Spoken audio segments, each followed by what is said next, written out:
Hello friends, welcome back to the next lecture. પ્રાણી સૃષ્ટિ જે છે એમાં આજનો આપણો નેક્સ્ટ ટોપિક છે ફાઇલમ નિડેરિયા, મતલબ કે સછિદ્ર સમુદાય પછીનો નેક્સ્ટ ટોપિક આવે છે કોષ્ટાંતરી સમુદાય. બરાબર, તો આગળ જેમ આપણે ભણ્યા તે પ્રમાણે કોષ્ટાંતરી સમુદાય જે છે એને અંતર્ગત મુખ્યના લક્ષણો, બરાબર, એ પેલા ડિટેલમાં સમજી લઈએ અને પછી પાછળથી ટેક્સ્ટ બુક જે છે રિલેટેડ ભાગ આપણે જે છે એને હાઇલાઇટ મુખ્ય ભાગ જે છે એ જોઈ લે. બરાબર, એટલે સૌથી પહેલાં શરૂઆત કરીએ છીએ આપણે ડિટેલ ભાગ ભણવાનો છે, પછી પાછળથી આપણે ટેક્સ્ટ બુક રિલેટેડ ભણી લઈશું. એટલે સૌથી પહેલાં શરૂઆત કરીએ કોષ્ટાંતરી સમુદાય જે છે એને રિલેટેડ મુખ્ય ભાગ. બરાબર, એટલે સ્ટાર્ટિંગ થશે સમુદાય કોષ્ટાંતરી. આગળ ભણી ગયા પ્રમાણે બીજા નંબરનો જે છે પ્રાણી સૃષ્ટિનો સમુદાય છે, બરાબર, જેનું બીજું નામ જે છે એ છે નિડેરિયા. બરાબર, મતલબ કે નિડેરિયા જે છે એમાં આવેલા ડંખ કોષ, એના પરથી પણ ઇંગ્લિશમાં જે છે એનું નામ આ રીતે થશે. બરાબર, એટલે સૌથી પહેલાં રિલેટેડ જે છે આની મુખ્ય માહિતી જોઈ લે. બરાબર, તો મેઇન મુદ્દા જે છે એમાં કોષ્ટાંતરી સમુદાય જે છે, બરાબર, તો પહેલી લાઈન તો આમાં આવી ગયું, પણ કે નિડેરિયન જે છે તરીકે ઓળખાય. એટલે સૌથી પહેલી લાઈન તે નિડેરિયન તરીકે પણ ઓળખાય છે કારણ કે નિડેરિયન જે છે એનો મતલબ શું થાય કે આવા પ્રકારના પ્રાણીઓ જે છે એમાં ડંખ કોષો આવેલા હોય છે, કારણ કે તે ડંખ કોષો ધરાવે છે. એમાં ડંખ આપવા માટેના વિશિષ્ટ કોષો જે છે આવેલા હોય, જેને કહેવાય ડંખ કોષો. બરાબર, ડંખ કોષોનું ઇંગ્લિશ નામ જે છે એ આવશે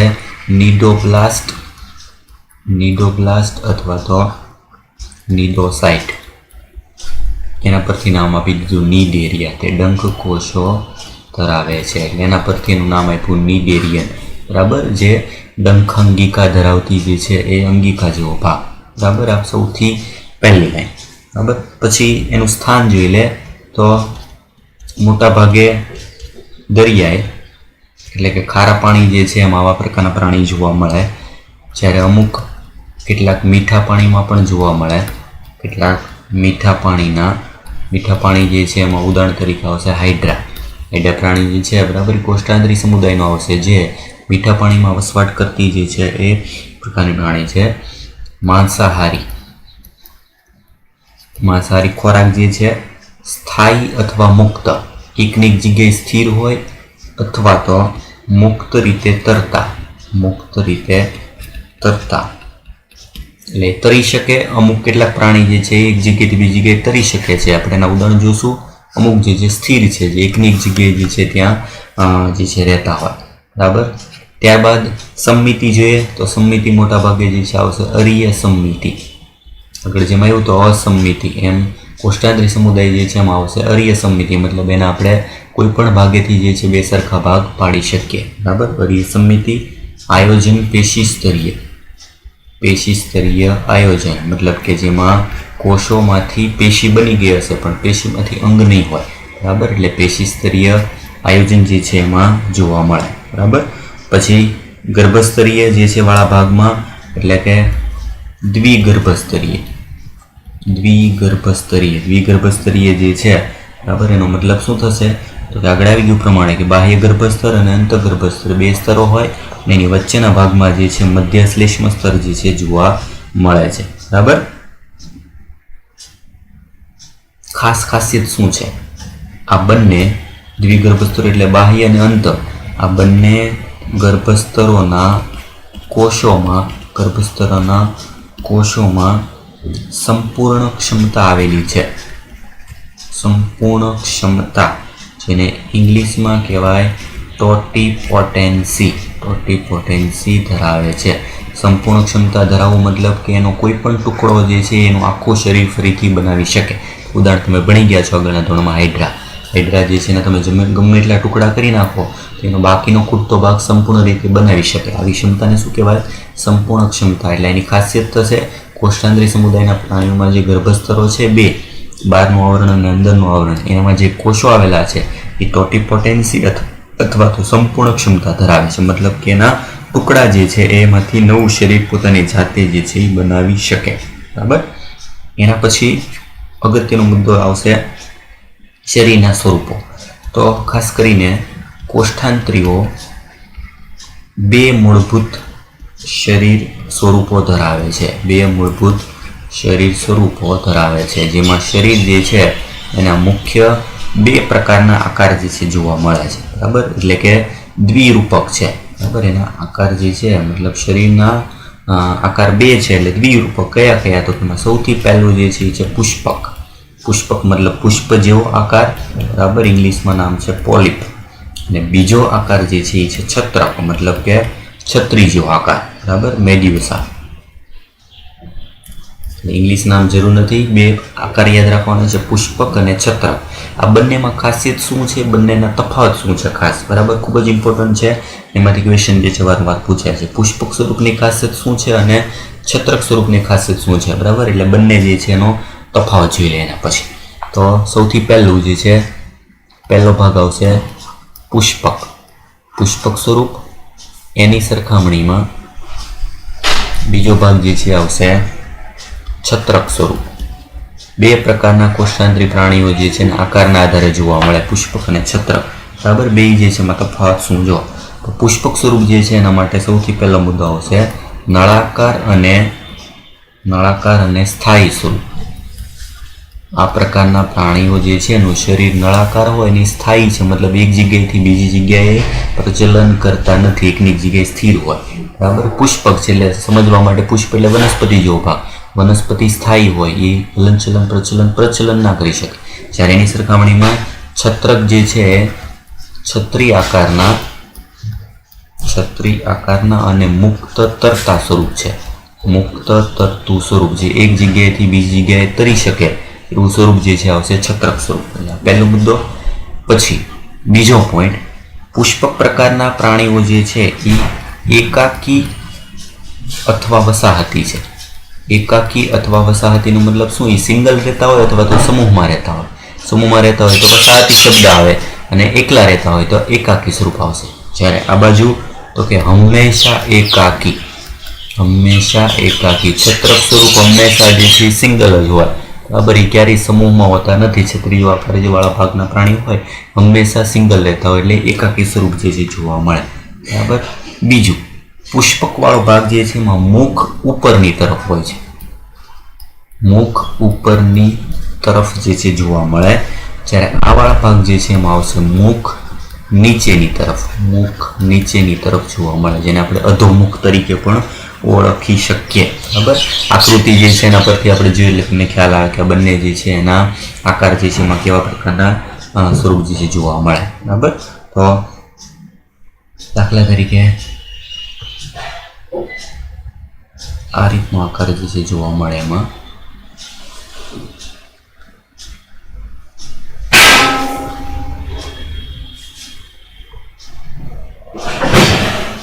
આકૃતિના આધારે જે જોશું તો જો આમાં ઉપરની તરફ જે છે મુખ જોવા મળે. બરાબર, અંદરની બાજુ ગુહા જેવો ભાગ. બરાબર, અને બે બાજુના ભાગમાં સૂત્રાંગો. જ્યારે એની સરખામણીમાં પુષ્પકમાંથી આ પુષ્પ જેવું સ્વરૂપ થઈ ગયું. જો છત્રી જેવું સ્વરૂપ જે છે એમાં આકાર જે છે પ્રમાણે આકૃતિ જે છે જોશું તો આ પ્રમાણેનું જે છે સ્વરૂપ જોવા મળશે આપણે.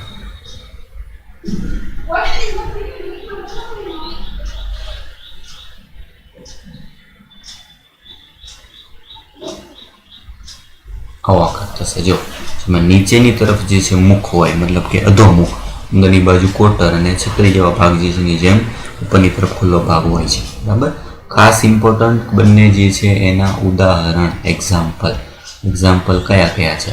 તો પુષ્પક સ્વરૂપવાળા ભાગ જે છે એમાં ઉદાહરણ તરીકે આવશે હાઇડ્રા. બરાબર, જે સ્થાયી સ્વરૂપ છે, એકની જગ્યાએ જે સ્થિર હોય, ઉપરની તરફ એનું મુખ આવેલું હોય. અને એડેમ્સિયાનો મતલબ થશે સમુદ્ર ફૂલ. એડેમ્સિયા અને સમુદ્ર ફૂલ. બરાબર, જ્યારે સામેની બાજુ જે છે એક્ઝામ્પલ, એમાં ઉદાહરણ જે છે એના તરીકે આવશે ઓરેલિયા જે છે એનું બીજું નામ થશે જેલીફિશ. બરાબર, જેલીફિશ જે છે યાદ રાખજો કે જેમાં જેલીફિશ કોઈ ફિશ નથી, આ મત્સ્ય નથી. બરાબર. જેલીફિશ વાળો ભાગ જે છે એ છત્રક પ્રકારનું સ્વરૂપ ધરાવતી એક કોષ્ટાંતરી સમુદાયનું પ્રાણી જે છે બરાબર, જેમાં જેલીફિશ જે છે નામનો સમાવેશ થાય. એટલે આ થઈ ગયા મુખ્ય જે છે બંનેના તફાવત. પુષ્પક સ્વરૂપ જે છે એનો તફાવત શું છે, છત્રક સ્વરૂપનો તફાવત શું છે, બંનેની આકૃતિ ટેક્સ્ટબુકમાં પણ આપેલી છે. મુખ એકમાં ઉપર તરફ હોય, એકમાં નીચે તરફ હોય બરાબર, જેમાં એને નામ અધોમુખ તરીકે પણ નામ આપેલું છે. અધોમુખ જે છે, જે મતલબ કે એક જ છેડે ખુલતું મુખ જે છે આમાં આવેલું હોય છે, બાકીનો બધો ભાગ જે છે બંધ હોય બરાબર, એક છેડે ખાલી ખુલતો ભાગ જોવા મળતો હોય.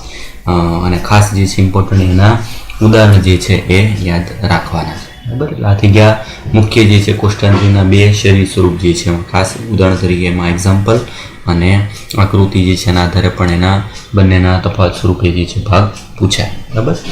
પછી એના પછીનો નેક્સ્ટ ભાગ જે છે લઈએ તો આગળનો ભાગ આવશે અલગ મુદ્દો તરીકે એક જ જાતિમાં એક અથવા બંને ઝૂઓઇડ આવેલા હોય છે. ઝૂઓઇડ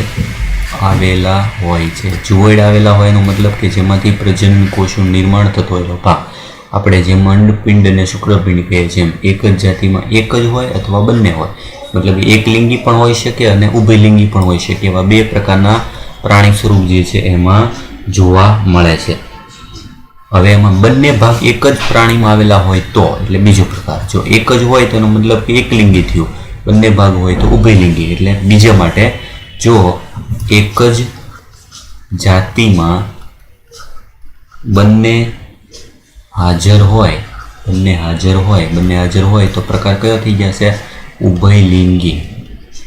બંને હાજર હોય તો જીવનચક્રમાં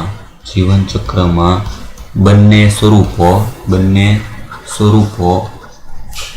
એકાંતરિત આવેલા હોય છે. મતલબ આગળ આવ્યું પુષ્પક સ્વરૂપ હોય અથવા છત્રક સ્વરૂપ. અમુક જાતિમાં એક જ સ્વરૂપ હોય, અમુકમાં એક સાથે બંને સ્વરૂપ આવેલા હોય. જો બે હાજર હોય તો એમાં જીવનમાં વારાફરતી એકાંતરિત સ્વરૂપ જોવા મળે, મતલબ પહેલા પુષ્પક સ્વરૂપ હશે, પછીની પેઢીમાં પાછું છત્રક સ્વરૂપ હશે. કઈ રીતે આવું શક્ય જે છે બને છે બરાબર. તો આ ખાસ ઇમ્પોર્ટન્ટ. એના પછી જો જે ઉભયલિંગી જે છે એમાં આવું કઈ રીતે જોવા મળે, તો પુષ્પો જે છે પુષ્પક સ્વરૂપ અલિંગી પ્રજનનથી છત્રક બનાવે જ્યારે છત્રક સ્વરૂપ લિંગી પ્રજનનથી પુષ્પક બનાવે છે. જો આ ખાસ ઇમ્પોર્ટન્ટ, આમાં બે ભાગ આવી ગયો કે બે પ્રકારના સ્વરૂપ છે, એમાં પુષ્પક સ્વરૂપ અલિંગી પ્રજનન કરે અને અલિંગી પ્રજનનથી છત્રકનું નિર્માણ કરે, જ્યારે છત્રક સ્વરૂપ જે છે એ લિંગી પ્રજનન કરે અને એનાથી અલિંગી સ્વરૂપનું પુષ્પક જે છે નિર્માણ કરે. એટલે પુષ્પકમાંથી છત્રક બને, છત્રકમાંથી પુષ્પક બને, આવી એકાંતરિત પ્રક્રિયા થતી રહે એને કહેવાય એકાંતરજનન. મતલબ એકાંતરે પુષ્પકમાંથી છત્રક બને, છત્રકમાંથી પુષ્પક બને, આવું બંને સ્વરૂપ જે છે એ રિપીટ થયા કરે, જેને એકાંતરજનન અથવા મેટાજીનેસિસ કહે છે.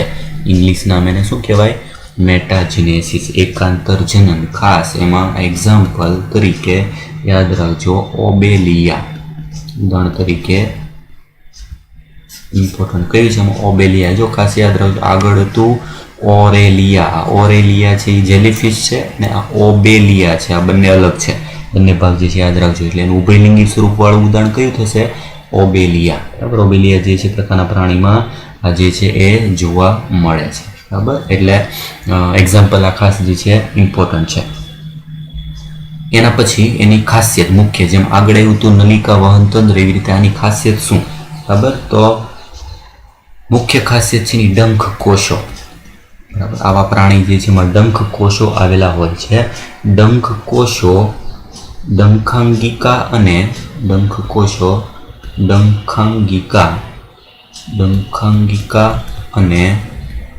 શરીર પર શરીર પર આવેલા હોય છે. એટલે શરીર ઉપર ડંખ આપવા માટેના ડંખ કોષો, જેમાં ડંખાંગિકા નામની અંગિકા હોય અથવા શરીર ઉપર સીધી રચના આવેલી આકૃતિ જો દેખાઈ દો, દાખલા તરીકે આકૃતિ ડંખાંગિકાની રેખાકીય આકૃતિ દર્શાવેલી, જેમાં ડંખ આપવા માટેના ચોક્કસ જે છે અંગ આવેલું હોય. અંગમાંથી ઝેરી દ્રવ્ય મુક્ત કરી અને કોઈ પણ પ્રાણી જે છે એને ડંખ આપી શકાય. એનું કાર્ય શું છે? આવું જે છે કાર્ય ડંખાંગિકા શરીર પર આવેલું એનું કાર્ય શું છે? ખાસ એનું કાર્ય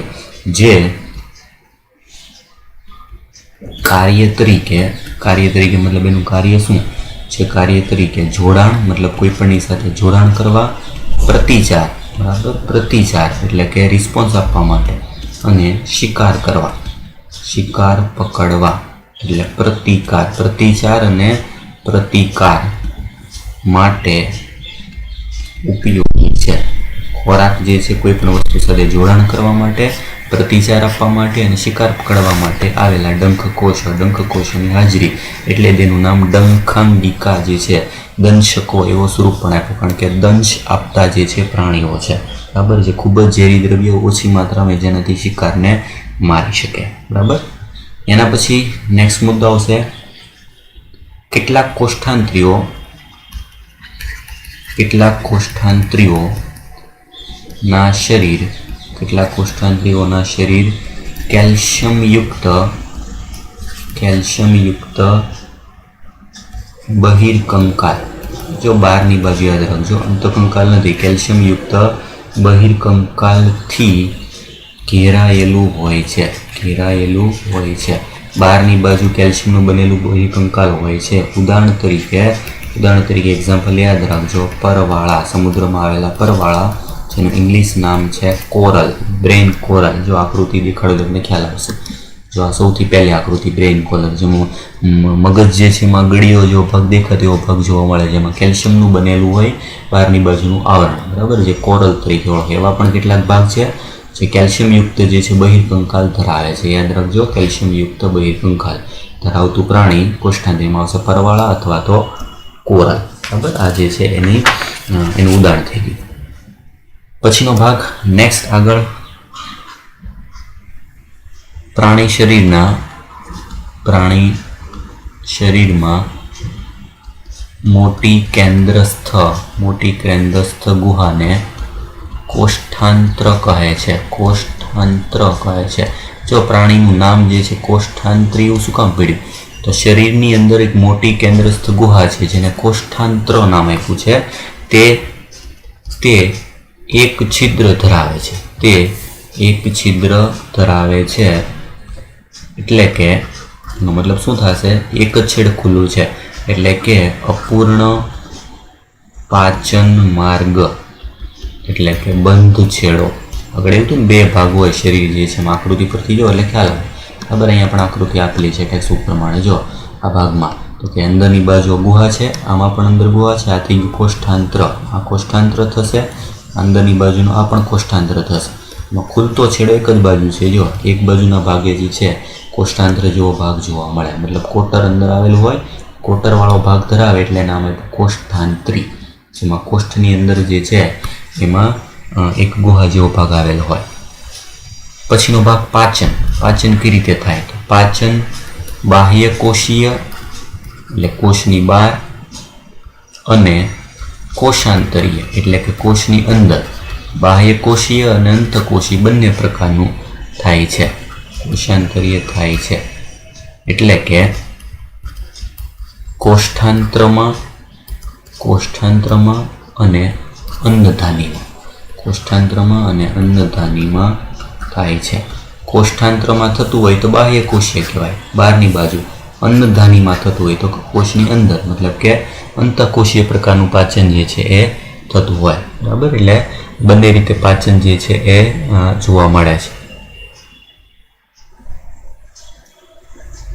એના પછી નેક્સ્ટ મુદ્દો જે છે આવશે પાચન તંત્ર જે છે સંબંધિત ભાગ આવી ગયું. એના પછી શ્વસન અને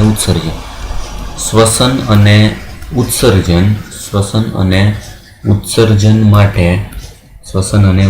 માટે શરીર સપાટી આગળની જેમ જ શરીર સપાટી દ્વારા વાયુઓનું પ્રસરણ થાય છે, વાયુઓનું પ્રસરણ થાય છે.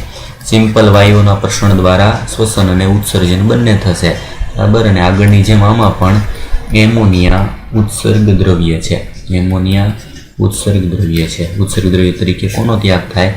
એમોનિયાનો, કારણ કે આ પણ જલજ જે છે પ્રાણીઓ છે. ચેતાતંત્ર ખાસ શરૂઆત થાય છે આ સમુદાયથી. ચેતાતંત્ર વિખરાયેલું અને અધ્રુવીય ચેતાકોષ ધરાવે છે. અધ્રુવીય ચેતાકોષ, જેને નામ આપી શકીએ આપણે ચેતાજાલિકા સ્વરૂપે હોય છે. એટલે યાદ રાખજો, સૌ પ્રથમ ચેતાતંત્ર ધરાવતો સમુદાય તો કયો આવશે? કોષ્ઠાંત્રી. સૌથી પહેલો ચેતાતંત્રનું નિર્માણ જે છે કોષ્ઠાંત્રીમાં થાય છે.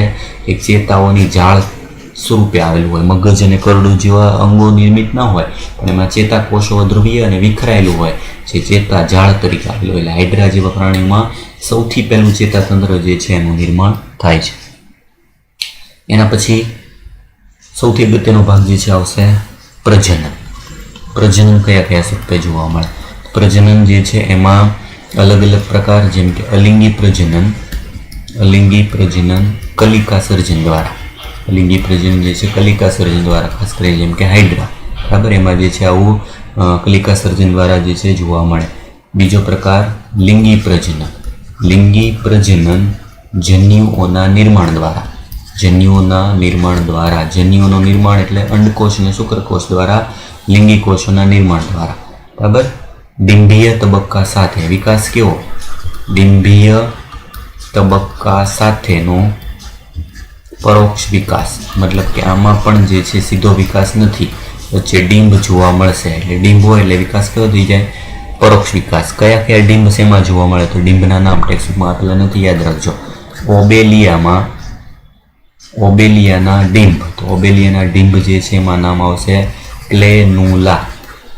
પ્લેનુલા, બરાબર. કેવો હોય? તો કે મુક્ત જીવી ડિંભ છે, પાણીમાં સ્વતંત્ર રીતે જીવી શકે. અને એવી જ રીતે ઓરેલિયાના ડિંભ. ઓબેલિયા અને ઓરેલિયા બંને ભેગું ના થઈએ, બંનેમાં એક જ અક્ષરનો ફરક છે. ઓબેલિયાના ડિંભ પ્લેનુલા આવશે અને ઓરેલિયા જે છે એના ડિંભ આવશે ઇફાયરા ડિંભ, બરાબર. ડિંભ જે છે આ ડિંભ મુક્ત કરીને એમાંથી પુખ્ત પ્રાણી જે છે એનું નિર્માણ જોવા મળે, બરાબર. આ રીતે મુખ્ય જે છે ભાગ જોવા મળશે. પછી લાસ્ટ જે છે સૌથી અગત્યનું ઉદાહરણ આવશે ટેક્સ્ટબુક પ્રમાણેના એક્સ્ટ્રા ઉદાહરણ. સૌથી ઇમ્પોર્ટન્ટ ભાગ, બરાબર. એના ઉદાહરણ એક્ઝામ્પલ જે છે તરીકે, બરાબર. તો એક્ઝામ્પલ જે છે એમાં સૌથી પહેલું હાઇડ્રા. ક્યાં જોવા મળે? મીઠા પાણી જે છે એમાં જોવા મળતો ભાગ, બરાબર. મીઠા પાણી.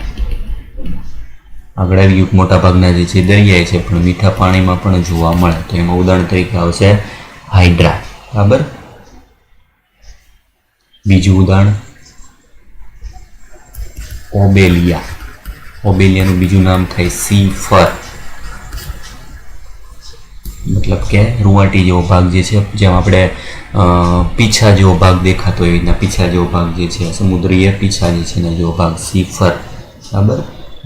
જેમાં પુષ્પક અને છત્રકનું એકાંતર જનન ધરાવે, દરિયાઈ રૂવાટી તરીકે પણ ઓળખી શકાય, બરાબર. આમાં બંને સ્વરૂપ જે છે જોવા મળે, ઓબેલિયા અને ફાઇસેલિયાનું બીજું નામ છે પોર્ટુગીઝ મેન ઓફ વોર, બરાબર. પોર્ટુગીઝ જે છે ને આર્મી હતા, એની ઉપરની બાજુ જે છે એની ટોપી જે છે એનો આકાર આના જેવો હતો. ફાઇસેલિયાની તમે આકૃતિ જો એટલે ખ્યાલ આવશે. આકૃતિ દર્શાવેલી છે, અહીંયા લીધું છે ચિત્રમાં. જો ફાઇસેલિયાની ઉપરની ટોપીનો આકાર જે છે, જે અંગ્રેજો હતા એ ટોપી આવા પ્રકારની પહેરતા, તેના જેવો એનો આકાર જે છે જોવા મળે, બરાબર. એટલે એના પર ફાઇસેલિયા, બરાબર. પછી ઓબેલિયા વાળો ભાગ આકૃતિ સમુદ્ર ફૂલ જે છે સી એનિમોન તરીકે ઓળખાય. જેલીફિશ, બ્રેઇન કોલર અને પેનાટુલા એટલે સી પેન જેવો ભાગ જે છે એની અંદર જે જોવા મળે. એટલે એના જે છે જેવો દેખાવ એના આધારે એના નામકરણ કરેલા છે. ફાઇસેલિયા આ ત્રણેય વિભાગ જે છે બરાબર, એમાં પુષ્પક ને છત્રક જે છે બે એકાંતર જનન મોટા ભાગે દર્શાવતા એવા ઉદાહરણ. બીજું ઉદાહરણ જે છે એમાં આવશે ઓરેલિયા. નેક્સ્ટ ઓરેલિયા. ઓરેલિયા જે છે એનું બીજું નામ યાદ રાખજો, જેલીફિશ. જેલીફિશ કોઈ ફિશ માછલી નથી, બરાબર. અને ત્રીજું ઉદાહરણ જે છે એમાં આવશે સમુદ્ર ફૂલ. સમુદ્ર ફૂલ. સમુદ્ર ફૂલ જે છે એનું નામ થશે સી એનિમોન. સી એનિમોન, સમુદ્રી રાક્ષસ. રાક્ષસ માટે એનિમોન શબ્દ આવે. આ બહુ ખૂબ જ ઝેરીને ડંખ જે છે આપતું સમુદ્ર ફૂલ છે, બરાબર. જેને એડેમસિયા પણ કહીએ છીએ આપણે. એડેમસિયા. એડેમસિયા આગળ ઉદાહરણ જે છે આપણે લખાયેલું છે, બરાબર. જે હર્મિટ કરચલા સાથે સહભોજિતા સ્વરૂપ જે છે ધરાવતું હોય, બરાબર. એ આપણે આગળ ભણશું. પછીનું ઉદાહરણ જે છે ચોથું આવશે પરવાળા. પરવાળા જે છે એમાં શું આવી ગયું, તો કેલ્શિયમ કાર્બોનેટ જે છે એનું અલગ અલગ. પરવાળા જે છે એના એક્ઝામ્પલ તો ઉદાહરણ તરીકે થશે પેનાટુલા. પેનાટુલા એટલે સી પેન, બરાબર. ગોર્ગોનિયા. ગોર્ગોનિયા, બરાબર. સી ફેન, આનું ઇંગ્લિશ નામ સી ફેન. સમુદ્ર પંખો. સમુદ્ર પેન. પેન જેવો આકાર, ફેન જેવો આકાર તો ગોર્ગોનિયા જે છે, બરાબર, જોવા મળે. આવા અલગ અલગ જે છે એ ઉદાહરણ આપેલા છે. ગોર્ગોનિયા, પેનાટુલા, સમુદ્ર ફૂલ, ઓરેલિયા, ફાઇસેલિયા, ઓબેલિયા અને હાઇડ્રા, બરાબર. આટલા જે છે એક્ઝામ્પલ એમાં ખાસ કરીને આવશે, બરાબર. એટલે ખાસ ઇમ્પોર્ટન્ટ બધા ઉદાહરણ જે છે અને ખાસ એના ઇંગ્લિશ નામ જે સાથે સાથે આપેલા છે યાદ રાખવાના છે, બરાબર. આ થઈ ગયું મેઇન ડિટેલ ભાગ. હવે આપણે મુખ્ય જે ભાગ જે ટેક્સ્ટ બુકમાં આપેલો છે એ ભાગ ફરીથી ફટાફટ જે છે જોઈ લઈએ. એના ઉદાહરણ જે છે એની સાથે, બરાબર. કયા કયા ભાગ જે છે ડિટેલમાં એમાં આપણે ભણ્યા એ પ્રમાણે ફરીથી હાઇલાઇટ. જો સૌથી પહેલાં સમુદાય કોષ્ઠાંતરી. દંશકો, દંશ આપતા પ્રાણી. કોએલેન્ટેરેટા અથવા નિડારિયા બંને નામ તરીકે ઓળખાય. જલજ, દરિયાઈ, સ્થાયી કે મુક્ત રીતે તરતા. અમુક સ્થાયી છે, પુષ્પક સ્વરૂપ હોય તો સ્થાયી હોય, જલ છત્રક હોય તો તરતા હોય. અરીય સંમિતિ ધરાવતા પ્રાણી. દંશક નામે છૂત્રાંગો અને શરીર પર આવેલી ડંખાંગિકાઓ. શરીર પર આવેલી ડંખાંગિકા નિડોબ્લાસ્ટ કે ડંખ કોષો. નિડોસાઇટ ડંખી સંપુટ.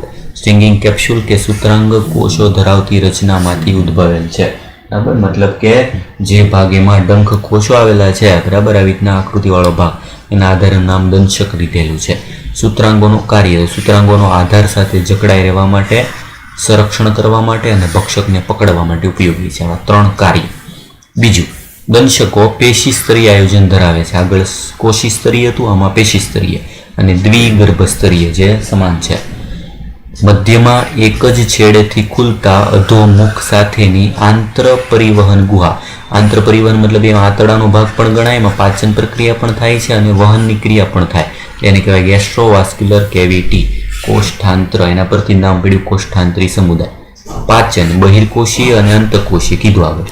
જો અન્નધાનીમાં થાય તો અંતકોષીય, કોષ્ઠાંતરમાં થાય તો બહિર્કોષીય. એના પછી કેટલાક દંશકો જેવા કે પરવાળા એટલે કે કોરલ નામ કેલ્શિયમ કાર્બોનેટનું સંગઠિત અંતકંકાલ ધરાવે છે. અંતકંકાલ નહીં આવે, આપણે બહિર્કંકાલ આવશે, એટલું છે. દંશકો પુષ્પક અને છત્રક બે મૂળભૂત સ્વરૂપો તરીકે સ્વરૂપ દર્શાવે છે. જેમાં આગળ આવી ગયું પ્રમાણે તફાવત લખાયો તમને. પહેલું પુષ્પક સ્થાયી અને નળાકાર, ઉદાહરણ તરીકે હાઇડ્રા અને સમુદ્ર ફૂલ. જ્યારે પ્રાણીમાં બીજું સ્વરૂપ છત્રક, છત્રીયાકારનું, મુક્ત તરતું અને ઉદાહરણ તરીકે જેલીફિશ, ઓરેલિયા જેવા પ્રાણીમાં જોવા મળે છે. આવા દંશકો જેમાં બંને સ્વરૂપ અસ્તિત્વમાં હોય, જેમાં એકાંતર જનન જોવા મળે, મેટાજીનેસિસ, બરાબર. મતલબ કે પુષ્પકો અલિંગી રીતે છત્રક બનાવે અને છત્રકો જે છે એ લિંગી રીતે પુષ્પકોની ઉત્પત્તિ કરે, બરાબર. આવું ઉદાહરણ જે છે તરીકે આવશે ઓબેલિયા, બરાબર. ઓબેલિયા વાળો ભાગ જે છે એમાં બંને સ્વરૂપ જોવા મળે. એમાં છત્રક સ્વરૂપ પણ છે અને પુષ્પક સ્વરૂપ બે જે છે એ વારાફરતી જોવા મળે.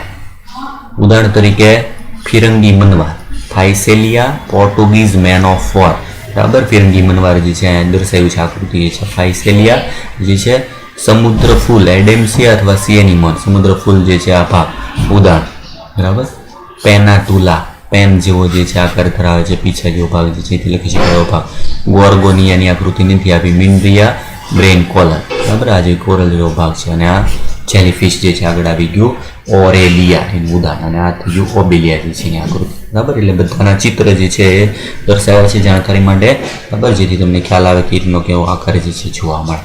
એટલે આ રીતે ટેક્સ્ટ બુક પ્રમાણે ભાગ જે છે ડિટેલમાં એક લાઇન ટુ લાઇન જે ડાર્ક કરેલા ભાગ જે છે યાદ રાખવાના છે, આકૃતિ યાદ રાખવાનું છે, અને ખાસ જે છે ઇમ્પોર્ટન્ટ સૌથી વધારે પૂછાય છે એ ભાગ જે છે આ તફાવત. બરાબર, તફાવતને આધારે બંને જે છે ના કયા ઉદાહરણ જે છે શેમાં જોવા મળે એ ખાસ ઇમ્પોર્ટન્ટ યાદ રાખવાનું છે. દરેક ભાગ લખી નાખવાનું છે, અને ડિટેલ જે ભાગ જે છે કરાયો છે બરાબર એ ટેક્સ્ટ પ્રમાણે વાંચી અને ઉદાહરણ ખાસ એક્ઝામ્પલ યાદ રાખવાના છે. બરાબર, અને પછીનો આપણે નેક્સ્ટ સમુદાય નેક્સ્ટ લેક્ચરમાં ભણશું.